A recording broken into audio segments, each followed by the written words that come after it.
Since this is the month of horror, why not share some chilling tales of ghosts and restless spirits that haunt the Outpost?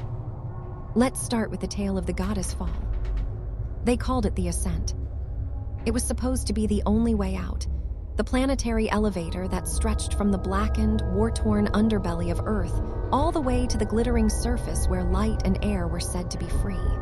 To the oppressed, it was a stairway to salvation. To the government, it was a border wall, a locked gate meant to keep the undesired buried in darkness.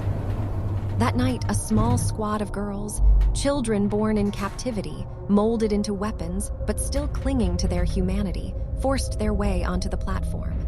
They weren't chasing freedom for themselves. They only wanted to see the sun. But freedom, as always, came at a price.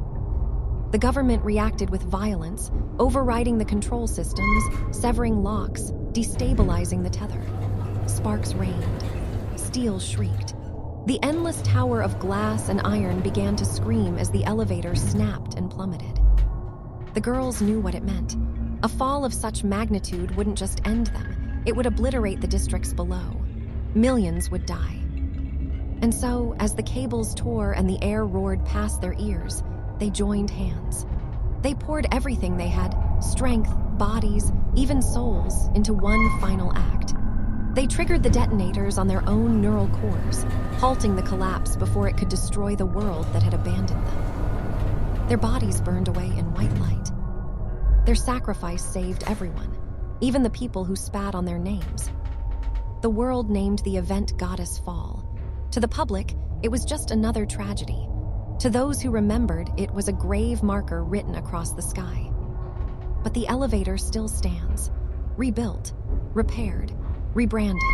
It rises again into the heavens, and people ride it daily, laughing, drinking, whispering about how the curse of the Goddess Fall is only a story to scare children. Yet those who ride without respect, those who mock, sneer, or forget the names of the ones who died, often never return.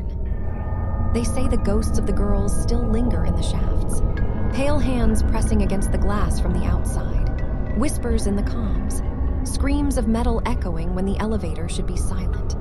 Passengers report seeing reflections of faces they don't recognize standing behind them, eyes full of sorrow and fury. Sometimes the elevator stalls for hours in complete darkness.